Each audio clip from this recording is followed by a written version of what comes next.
সূরা লাহাবের তাফসীর এবং এর শিক্ষা।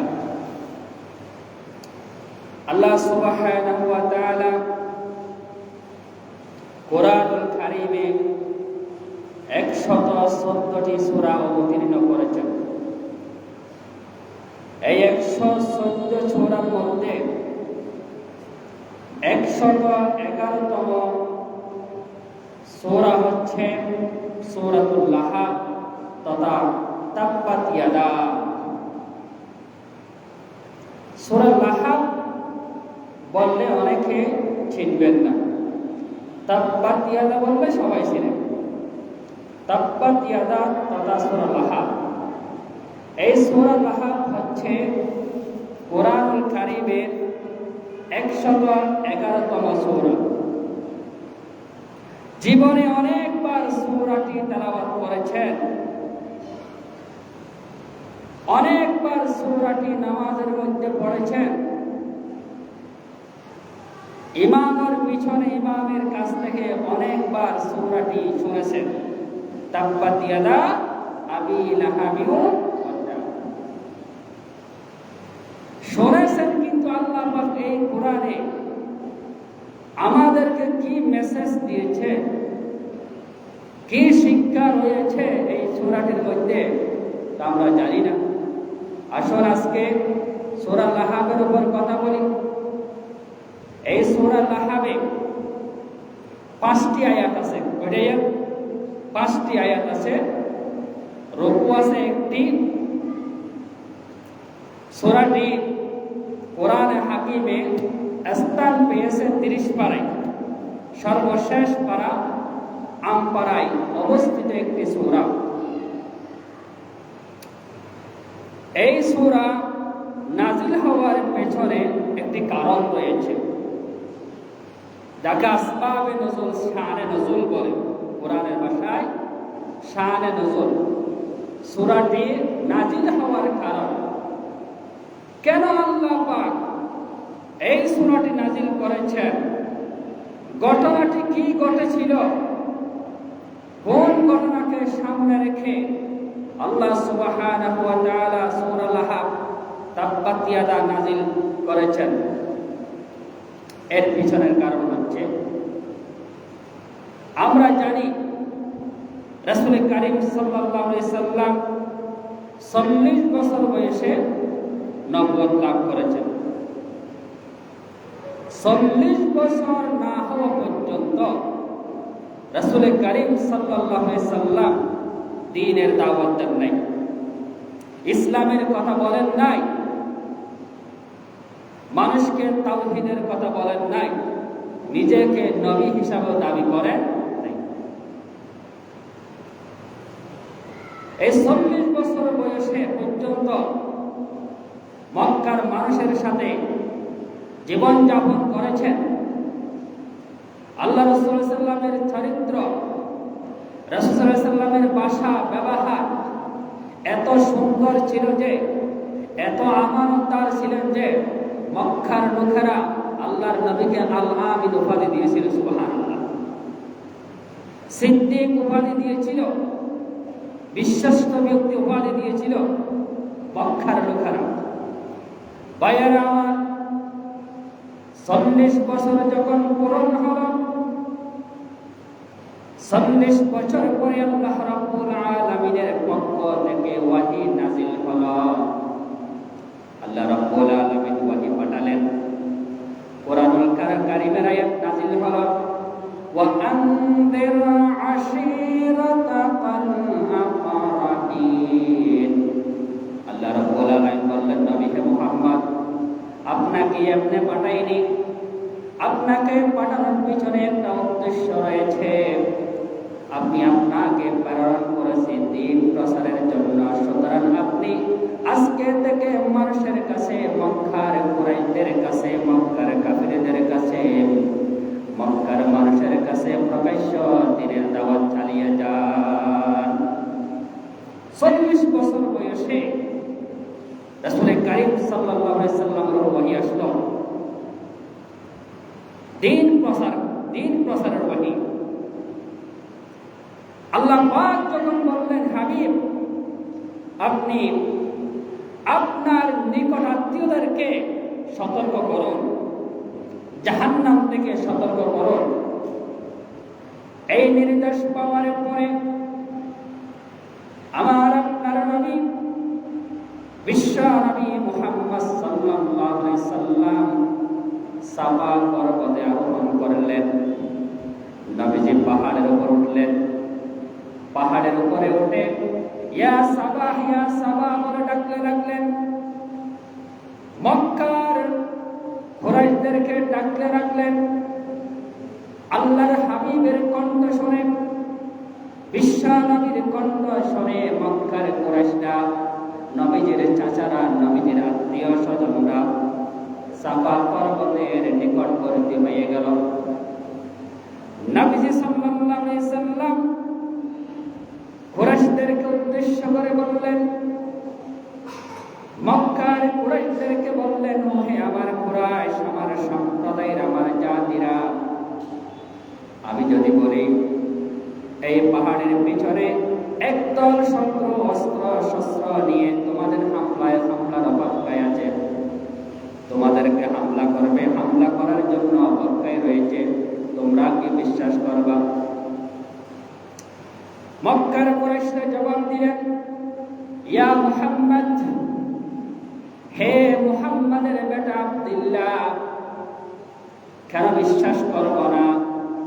আপনি আমাদের সাথে 40 বছর পর্যন্ত কাটালেন, আমাদের সাথে জীবন যাপন করেছেন, আমরা আপনাকে বিশ্বস্ততা পেয়েছি, আমরা আপনাকে বাবা অবস্থায় পেয়েছি, আপনার কথা, আপনার ওটা বসায় আমরা কোনোদিন কষ্ট পাইনি। অবশ্যই আপনার কথা অনুযায়ী আমরা আপনার কথা বিশ্বাস করব। নবীজি বললেন, এই তো সুযোগ, এই সুযোগটাই কাজে লাগাতে হবে। নবীজি সাল্লাল্লাহু আলাইহি সাল্লাম সাফা পর্বতের উপর থেকে ঘোষণা দিলেন, ইয়া আইয়ুহান নাস, হে মানুষ, ইয়া আইয়ুহান নাস, হে কুরাইশ, ও হে মানুষ, কুলু লা ইলাহা ইল্লাল্লাহ তুফলিহুন, তোমরা পড়ো লা ইলাহা ইল্লাল্লাহ পড়ো, তোমরা কালিমার স্বীকৃতি দাও, লা ইলাহা ইল্লাল্লাহ বলো, তুফলিহুন, তোমরা কামিয়াব হয়ে যাবা। নবীজি সাল্লাল্লাহু আলাইহি সাল্লাম সাফা পর্বতের উপরে, পাহাড়ের উপরে কুরাইশদেরকে বললেন, এই মাত্র আল্লাহর পক্ষ থেকে ওহী নাযিল হলো। আল্লাহ পাক বললেন, লা ইলাহা ইল্লাল্লাহু মুহাম্মাদুর রাসূলুল্লাহ। রাসূল কারীম সাল্লাল্লাহু আলাইহি সাল্লাম সাফা পর্বতে উঠে কুরাইশদেরকে বললেন, ইয়া আইয়ুহান নাস, হে মানুষ, বলো, তোমরা বলো লা ইলাহা ইল্লাল্লাহ, তার মানে আল্লাহ ছাড়া কোনো মাবুদ নেই, লা ইলাহা ইল্লাল্লাহ মুহাম্মাদুর রাসূলুল্লাহ।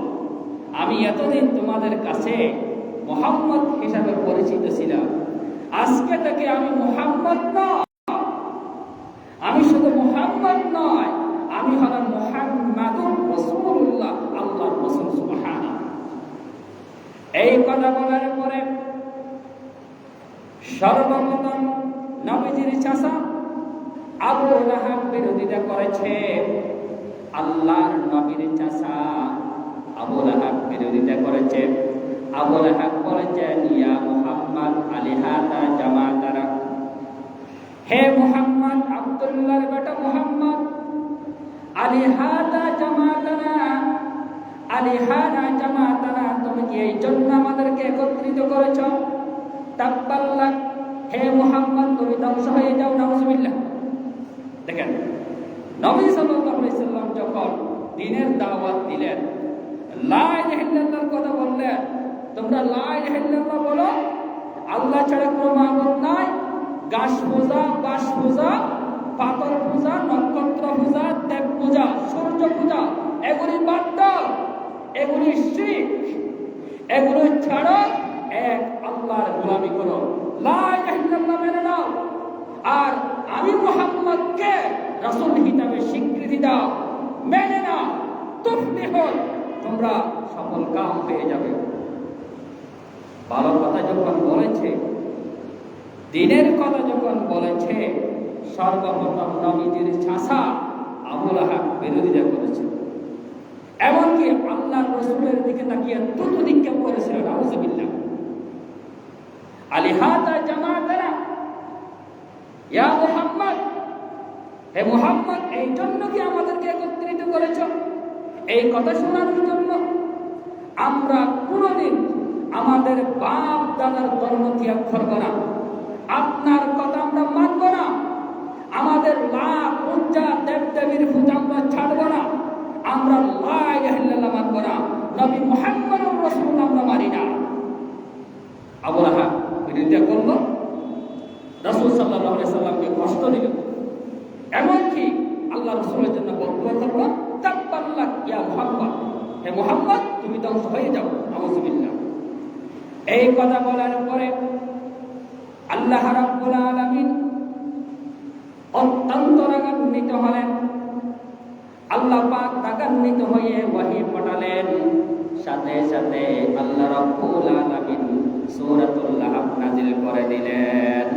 তাব্বাত ইয়াদা আবি লাহাবিন ওয়া তাব্বা মা আগনা আনহু মালুহু ওয়া মা কাসাব। সূরা লাহাব নাযিল হয়ে গেল। আবু লাহাবের বদদুয়ায়, আবু লাহাব যেহেতু নবীজিকে গালি দিয়েছিল, গালির প্রতিবাদ আল্লাহ দিয়েছেন। তাব্বাত ইয়াদা আবি লাহাবিন ওয়া তাব, আবু লাহাব তুই ধ্বংস হয়ে যা, আমার হাবিব মুহাম্মদ সাল্লাল্লাহু আলাইহি ওয়াসাল্লাম ধ্বংস হবে না। তাব্বাত ইয়াদা, তাব্বাত ধ্বংস হয়ে গেছে, ভেঙে গেছে বা ভেঙে যা, ইয়াদা আবি লাহাবের দুই হাত, ওয়া তাব্বা এবং সে নিজে ধ্বংস হয়ে যায়। সুতরাং ভাইয়েরা আমার, সম্মানিত মুসল্লিবৃন্দ, এই সূরা লাহাব নাজিল হওয়ার পরে সাহাবায়ে কেরাম মক্কার গলিতে গলিতে সূরাটি তেলাওয়াত করতে লাগলেন। তেলাওয়াত করলেন তাব্বাত ইয়াদা আবি লাহাব। আবু লাহাব তো এগুলো অর্থ বুঝে, সাহাবীরা তাব্বাত ইয়াদা আবি লাহাব পড়তেছে, তার মানে আবু লাহাব ধ্বংস হয়ে যান। তখন আবু লাহাব বাড়িতে গিয়ে তার স্ত্রী জামিলা, আবু লাহাবের স্ত্রীর নাম কি ছিল? জামিলা। সে স্ত্রীর সাথে পরামর্শ করল, হে জামিলা, আমার স্ত্রী, এখন তো মুহাম্মদ আর মুহাম্মাদের সাথীরা আমাকে অপমান করছে, আমার ধ্বংস কামনা করছে, এখন কি করা যায়? তখন আবু লাহাবের স্ত্রী জামিলা এক টুকরা পাথর, একটা পাথর, বড় একটা হাতে পাথর নিয়ে চলে গেলেন খানে কাবায়। তখন নবী সাল্লাল্লাহু আলাইহি সাল্লাম আবু বকরের সাথে কাবা শরীফের মধ্যে বসা ছিলেন। আবু লাহাবের স্ত্রী জামিলা কাবা শরীফে ঢুকলো, ঢুকে আবু বকর রাদিয়াল্লাহু তাআলা আনহুকে যা তা বকা দিল, কিন্তু আল্লাহ রাসূলকে দেখে নাই। অথচ আল্লাহ রাসূল বসা ছিল পাশে। আল্লাহ রাসূলকে না দেখে আবু বকরকে বললেন, হে আবু বকর, তোমার বন্ধু মুহাম্মদ সাল্লাল্লাহু আলাইহি সাল্লামকে আমি যদি পাই, তাহলে এই পাথর মেরে পাথর নিক্ষেপ করে মাথা দ্বিখণ্ডিত করে ফেলবো, নাউযুবিল্লাহ। যা তা বকে আবু লাহাবের স্ত্রী চলে গেলেন। এরপরে হযরতে আবু বকর বললেন, ইয়া রাসূলুল্লাহ, ইয়া মুহাম্মদ, এই আবু লাহাবের স্ত্রী জামিলা যা তা বকে গেল, আপনাকে কি দেখে নাই? আল্লাহর হাবিব বললেন, শোনো আবু বকর, আবু লাহাবের স্ত্রী জামিলা যখন আমার কাছে এসেছিল, তখন আমি কোরআন তেলাওয়াতে অবস্থায় ছিলাম, কোরআন তেলাওয়াত করতেছিলাম। আল্লাহ রাব্বুল আলামিন আমার আর আবু লাহাবের স্ত্রীর মাঝখানে পর্দা করে দিয়েছেন, সুবহানাল্লাহ। অথচ পাশে আবু বকরকে দেখা যাচ্ছে, মুহাম্মদ সাল্লাল্লাহু আলাইহি ওয়াসাল্লাম দেখা যাচ্ছে না। এই মুহূর্তে আল্লাহ পাক আবু লাহাবের স্ত্রী জামিলা আর মুহাম্মদ সাল্লাল্লাহু আলাইহি ওয়াসাল্লাম মাঝখানে পর্দা ঢেলে দিলেন, যাতে আল্লাহ রাসূলকে না দেখে, যাতে পাথর নিক্ষেপ করতে না পারে। সুতরাং আবু লাহাব ইসলামের বিরুদ্ধে কথা বলেছিল, রাসূল কারীম সাল্লাল্লাহু আলাইহি ওয়াসাল্লামকে কষ্ট দিয়েছিল, যার পরিণতি ভালো হয়নি। এই সূরা লাহাব নাজিল হওয়ার 7-8 বছর পরে ইসলামের প্রথম সংগ্রাম, ইসলামের প্রথম লড়াই বদরের যুদ্ধ অনুষ্ঠিত হয়। এই বদরের যুদ্ধে ইসলাম বিরোধী খোদাদ্রোহী জালেম শক্তি, যত শক্তি ছিল খোদাদ্রোহী, আবু লাহাব, আবু জাহেল, উতবা, শাইবা, বড় বড় নাফরমান লিডার যারা ইসলাম বিরোধী ছিল, তারা সবাই বদরের যুদ্ধে নিহত হয়েছে। এই আবু লাহাব বদরের যুদ্ধের কিছুদিন পরে চর্মরোগে আক্রান্ত হয়ে, মর্মান্তিক একটা রোগে আক্রান্ত হয়ে তিনি মারা গেছেন। আবু লাহাবের শেষ পরিণতি ভালো হয়নি। আবু লাহাব যে কোরআনের সাথে বেয়াদবি করেছিল, নবীজির সাথে বেয়াদবি করেছিল, এই জন্য তার শেষ পরিণতি ভালো হয়নি। আবু লাহাবের 2 জন সন্তান উতবা আর উতাইবা, এই 2 জনের জন্য আল্লাহ রাসূলের 2 জন কন্যা এনেছিল। এদিকে শ্বশুর রাসূল সাল্লাল্লাহু আলাইহি সাল্লামের সাথে তাদের একদিকে চাচাবাতিদের সম্পর্ক, আরেকদিকে আল্লাহ রাসূলের 2 জন কন্যা তাদের বাড়িতে নিয়েছিল। আত্মীয়দের একটি অনেক আত্মীয় ইসলামের কথা বলায়, লা ইলাহা ইল্লাল্লাহর কথা বলায় সর্বপ্রথম এই চাচা আবু লাহাব বিরুদ্ধে করেছে নবীজি। এই জন্য ভাইয়ের আমার, আপনিও যখন নবীজি সাল্লাল্লাহু আলাইহি সাল্লামের মতো, সাহাবীদের মতো লা ইলাহা ইল্লাল্লাহ বুঝে লা ইলাহা ইল্লাল্লাহ দাওয়াত দিতে যাবেন, বাধা আসবেই। আপনাকে মানুষ বাধা দেবে। দ্বীনের কথা বললে নাস্তিকরা আপনাকে বাধা দেবে, আপনাকে মারবে, আপনাকে হত্যা করবে, যেমনটা করেছিল ইসলাম দ্রোহী শক্তিরা নবীদের সাথে করেছিল। সুতরাং আবু লাহাব বদরের যুদ্ধের পরে চর্মরোগে গুটিরোগ, শরীরে গুটি উঠে সে মারা গেছে। মারা যাওয়ার পরে 3 দিন পর্যন্ত তার লাশ উঠানে পড়ে থাকছিল। সে মারা যাওয়ার পরে তার স্ত্রী আগে পালিয়ে গেছে, মদিনায় পালিয়ে গেছে। এরপরে তার সন্তানরা পালিয়ে গেছে, কেউ কাছে যায়নি। মান সম্মান লজ্জায় সম্মান রক্ষার্থে সন্তানরা 2 জন হাফসি বাড়া করলো। 2 জন হাফসি বাড়া করে হাফসিরা এসে লাঠি দিয়ে একটা বড় গর্ত খনন করেছিল। বড় গর্ত খনন করে লাঠির গুঁতা দিয়ে আবু লাহাবকে সেই গর্তের মধ্যে নিক্ষেপ করেছিল। এই ছিল আবু লাহাবের শেষ পরিণতি। এই পরিণতি হওয়ার কারণ কি? একটা, সে মুহাম্মদ সাল্লাল্লাহু আলাইহি ওয়াসাল্লামের বেয়াদবি করেছিল। সুতরাং আজ বাংলাদেশে এক শ্রেণীর মানুষ দেখা যাচ্ছে যারা কোরআন নিয়ে ষড়যন্ত্র করছে, প্রকাশ্যে কোরআনের বিরুদ্ধে কথা বলছে। এই যে কিছুদিন আগে দেখলাম বাউলরা এত শক্তিশালী হয়ে উঠেছে বাংলাদেশে, এখন প্রকাশ্যে কোরআনের সাথে দুশমনি করছে, কোরআনের সাথে তামাশা করছে, আল্লাহর সাথে বেয়াদবি করেছে। কোরআন কারীমের সিরিয়াল অনুযায়ী সর্বশেষ সূরা হচ্ছে সূরাতুন নাস, কুল আউযু বিরাব্বিন নাস। সেই বাউলরা বলে আল্লাহ তো এখানে নাসের কথা বলছে, নাউযুবিল্লাহ, কুল আউযু বিরাব্বিন নাস, আল্লাহ নাসটা বলছে, আল্লাহ কয় কি নাসের কথা বলছে, নাউযুবিল্লাহ। কুল আউযু বিরাব্বিন নাস মানে কি? নাস ইলাহিন নাস, নাস শুধুই নাচতে বলেছে আল্লাহ, নাউযুবিল্লাহ। আচ্ছা ভাইয়ের আমার, নাস মানে তো আল্লাহ নাচতে বলা নাই। নাস শব্দের অর্থ হচ্ছে মানুষ। আমি এই সূরাটি তাফসীর করেছিলাম, সূরা নাসের। কুল আউযু বিরাব্বিন নাস অর্থ হচ্ছে, হে নবী আপনি বলুন, আউযু আমি প্রার্থনা করছি, আমি আশ্রয় প্রার্থনা করছি, আউযু বিরাব্বিন নাস মানুষের রবের কাছে। সুবহানাল্লাহ। এই যে বাউল এরা কোরআনকে প্রকাশ্য অপমান করেছে। আমরা সরকারকে দাবি জানাবো, এই যারা কোরআনের সাথে বেয়াদবি করে বাউল এদেরকে অনতিবিলম্বে আইনের আওতায় আনা হোক, আইনের আওতায় আনে তাদেরকে শাস্তি দেওয়া হোক। কোরআন অপমান করায় তাদেরকে প্রকাশ্যে শাস্তি দেওয়া হোক। কোরআনকে যেমন প্রকাশ্যে তারা অপমান করেছে, তাদেরকে প্রকাশ্যে শাস্তি দেওয়া হোক। এই বাউল খারাপ। বাউলদের সংস্কৃতি যদি আমি বলতে যাই, কিছুটা আমার কালটাকে মনটাকে নোংরা করতে হবে। তাদের সংস্কৃতি বেশি নোংরা, বেশি খারাপ সংস্কৃতি। এই বাউল, বাউল শব্দটি বালবা বাতুল শব্দ থেকে এসেছে। তাদের বই থেকে বলতেছি, বানোয়াটি কোনো কথা নয়, গবেষকদের কথা থেকে এসেছে। বাউল, বাল বা বাতুল, বাতুল শব্দ থেকে বাউল শব্দ এসেছে। এর অর্থ হচ্ছে পাগল। অর্থ কি? পাগল। যারা সমাজে পাগল হিসাবে পরিচিত তাদেরকে বাউল বলে। সমাজে, রাষ্ট্রে যারা বাউল, বাউল গান যারা গায়, যারা পাগলামি করে, তারাই হচ্ছে বাউল।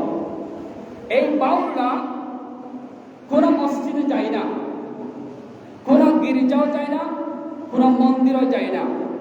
তাদের কোনো ধর্ম পরিচয় নেই, কোন ধর্মগ্রন্থের বিশ্বাসীও নয়।